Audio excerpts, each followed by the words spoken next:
Hello viewers, আসসালামু আলাইকুম। Welcome back to my channel. আজ আমি আপনাদেরকে তৈরি করে দেখাবো সৌদি আরবের খুবই জনপ্রিয় একটি খাবার। সৌদি আরবের ভাষায় এটাকে খাবসা বলা হয়। এটা রান্না করতে কিন্তু খুবই সহজ, খেতে অনেক বেশি মজার হয়। খাবসা রান্না করার জন্য এইখানে আমি মুরগির মাংস নিয়ে নিয়েছি।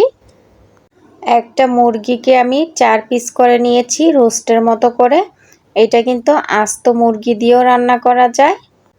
খুব ভালোভাবে ধুয়ে পরিষ্কার করে নিয়েছি।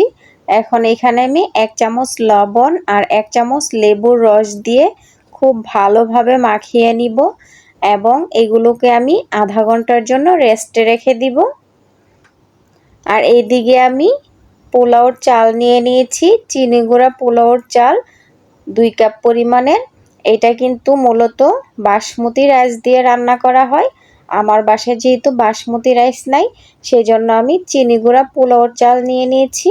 চালগুলোকে আমি খুব ভালোভাবে ধুয়ে পরিষ্কার করে একটা ছাঁকনিতে ছেঁকে নিয়েছি। খাবসাটা রান্না করার জন্য চুলায় চলে আসলাম আর এইখানে একটা প্যান বসিয়ে দিয়েছি। প্যানের মধ্যে কিছুটা তেল দিয়ে 2টা তেজপাতা, 2-3টা লং, 2-3টা দারচিনি, 2-3টা এলাচ দিয়ে দিয়েছি। এগুলোকে আমি তেলের মধ্যে কিছুক্ষণ ভেজে নিব একটা ভালো স্মেল বের হওয়ার জন্য। এগুলা ভাজা হয়ে গেলে এই পর্যায়ে এসে অ্যাড করে দিব পেঁয়াজ কুচি। এইখানে আমি 1/2 কাপ পরিমাণের পেঁয়াজ কুচি ব্যবহার করেছি। পেঁয়াজটাকে আমি কিছুটা নরম করে ভেজে নিব। পেঁয়াজটা যখন কিছুটা নরম হয়ে ভাজা হয়ে আসবে, এই পর্যায়ে এসে এখানে আমি দিয়ে দিব টমেটো। এইখানে আমি 2টা বড় সাইজের টমেটো ব্লেন্ডারে ব্লেন্ড করে নিয়েছি। অবশ্যই এই টমেটোটা দিতে হবে এই রান্নার মধ্যে। টমেটোটা ভাজা হয়ে আসলে এই পর্যায়ে দিয়ে দিচ্ছি 1 টেবিল চামচ মরিচের গুঁড়া, 1 টেবিল চামচ হলুদের গুঁড়া, 1/2 টেবিল চামচ ধনিয়ার গুঁড়া, 1/2 টেবিল চামচ জিরার গুঁড়া। অ্যাড করে দিচ্ছি স্বাদমতো লবণ। এখন দিয়ে দিচ্ছি 1 টেবিল চামচ রসুন বাটা, 1 টেবিল চামচ আদা বাটা। সবগুলা মশলা একসাথে আমি পেঁয়াজ আর তেলের সাথে কিছুক্ষণ ভেজে নিব। মশলাগুলা যখন ভাজা হয়ে যাবে এই পর্যায়ে এসে আমি দিয়ে দিচ্ছি 1 টেবিল চামচ বাদাম বাটা, 1 টেবিল চামচ টেস্টিং সল্ট। সবগুলা একসাথে মিশিয়ে আবার কিছুক্ষণ ভেজে নিব।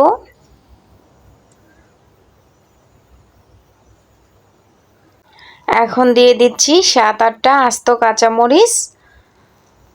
তারপর দিয়ে দিচ্ছি যে মুরগির পিসগুলা রেখেছিলাম সেগুলা।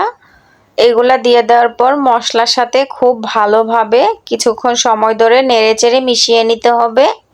তারপর এগুলোকে আমি 10 মিনিট সময় ধরে একটু কষিয়ে নিব। কষানোর জন্য ঢাকনা দিয়ে ঢেকে দিতে হবে। 10 মিনিট পর ফিরে এলাম। মুরগির মাংসগুলা কিন্তু খুব ভালোভাবে কষানো হয়ে গেছে। এই পর্যায়ে এসে এখন আমি পানি অ্যাড করে দিব। পানির পরিমাণটা কিন্তু বুঝে শুনে দিতে হবে। আমি যেহেতু এখানে একেবারেই পানিটা দিয়ে দিচ্ছি। এখন এগুলাকে একটু নাড়াচাড়া দিয়ে ঢাকনা দিয়ে ঢেকে দিব যতক্ষণ না পর্যন্ত মুরগির মাংসটা সিদ্ধ হচ্ছে ততক্ষণ পর্যন্ত। আর এই পর্যায়ে এসে চুলার আঁচটাকে মিডিয়াম লো হিটে রেখে দিব। কিছুক্ষণ পর আবার ফিরে আসলাম। মুরগির মাংসটা কিন্তু সিদ্ধ হয়ে গেছে আর এই মাংসটা সিদ্ধ করতে আমার 20 মিনিট সময় লেগেছে। এখন এগুলাকে আমি একটা একটা করে তুলে নিব। অবশ্যই মুরগির পিসগুলাকে একটু ঝাঁকিয়ে ঝাঁকিয়ে তুলতে হবে যেন মুরগির পিসগুলার গায়ে পানি না লেগে থাকে। আমি মুরগির এই পিসগুলাকে কিন্তু ভেজে নিব। তো সবগুলা তোলা হয়ে গেলে এই পর্যায়ে এসে আমি পোলাও চালটা দিয়ে দিচ্ছি।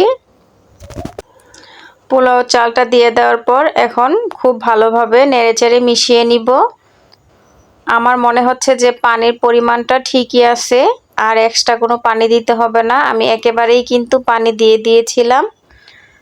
তো এখন এটাকে আমি ঢাকনা দিয়ে ঢেকে দিব যতক্ষণ না পর্যন্ত চালটা ফুলে উঠতেছে। আনুমানিক 15 মিনিট পর আমি ফিরে আসছি। চালটা কিন্তু অনেকটাই ফুলে উঠেছে। এই পর্যায়ে এসে আমি খুব ভালোভাবে একটু নেড়েচেড়ে দিব।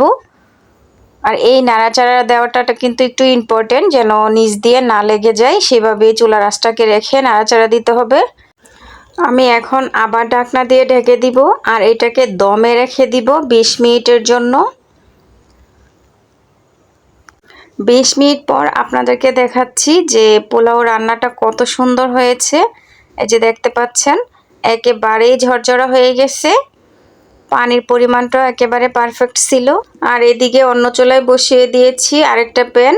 এই প্যানের মধ্যে আমি কিছুটা সয়াবিন তেল দিয়ে দিয়েছি। এইখানে আমি মুরগির যে পিসগুলো আছে এইগুলাকে ভেজে নিব। সবগুলা পিস এখানে দিয়ে দিয়েছি। আমার 4টা মুরগির পিস কিন্তু একই প্যানে জায়গা হয়েছে, তো আমি একসাথে ভেজে নিব। আর এগুলা কিন্তু বেশি একটা ভাজতে হবে না, চুলার আঁচটাকে হাই হিটে রেখে জাস্ট একটা কালার করলেই হবে। আমি যেহেতু এগুলাকে আগে থেকেই সিদ্ধ করে নিয়েছি, সবগুলা মুরগির পিস উল্টিয়ে পাল্টিয়ে সব দিক দিয়ে যেন খুব সুন্দর একটা কালার হয়, ওইভাবে করেই ভেজে নিতে হবে। আর এগুলা ভাজতে কিন্তু বেশি একটা টাইম লাগে না, 10 থেকে 15 মিনিটের ভিতরেই ভাজা হয়ে যায়। তা আপনারা কিন্তু দেখতেই পাচ্ছেন আমার মুরগির পিসগুলা খুব সুন্দর করে ভাজা হয়ে গেছে, কালারটা অনেক বেশি সুন্দর হয়েছে। এখন এগুলো আমি চুলা থেকে নামিয়ে নিব এবং সার্ভ করে আপনাদেরকে দেখাবো। সার্ভ করার জন্য একটা ডিশ নিয়ে নিয়েছি। এখানে প্রথমে আমি রাইসগুলো দিয়ে দিচ্ছি। আর এই রাইসটা কিন্তু অনেক বেশি মজার হয়, দেখতেই পাচ্ছেন অনেক লোভনীয় হয়েছে। তা আপনারা কিন্তু আপনাদের পছন্দ অনুযায়ী ডেকোরেশন করতে পারেন। আমি আমার মতো করে ডেকোরেশন করে নিচ্ছি। রাইসের উপর দিয়ে এখন দিয়ে দিচ্ছি যেই মুরগির মাংসগুলো ভেজে নিয়েছিলাম ওইগুলা দিয়ে দেওয়ার পর এখন আমি একটু ডেকোরেশন করার জন্য উপর দিয়ে দিব পুদিনা পাতা। আগেই বলেছি আপনারা কিন্তু আপনাদের পছন্দ অনুযায়ী ইচ্ছে মতো করে ডেকোরেশন করে নিতে পারেন। এইরকম একটা ডিশ যদি সাজিয়ে ডাইনিং টেবিলে সার্ভ করা যায়, অবশ্যই অনেক বেশি প্রশংসা পাবেন। আমার এই আজকের অ্যারাবিয়ান খাফসা রেসিপিটি আপনাদের কাছে দেখতে কেমন লেগেছে অবশ্যই ভালো একটা কমেন্টের মাধ্যমে জানাবেন। আর এখনও যারা আমার চ্যানেলটাকে সাবস্ক্রাইব করেন নাই, অবশ্যই রিকোয়েস্ট রইল আমার চ্যানেলটাকে সাবস্ক্রাইব করে দিবেন। আর সব সময় দোয়া করবেন আমি যেন আপনাদেরকে খুবই সহজ ওয়েতে রেসিপি দেখাতে পারি এবং আপনাদের কাছেও যেন ভালো লাগে। আজকে এই পর্যন্তই, সবাই ভালো থাকবেন।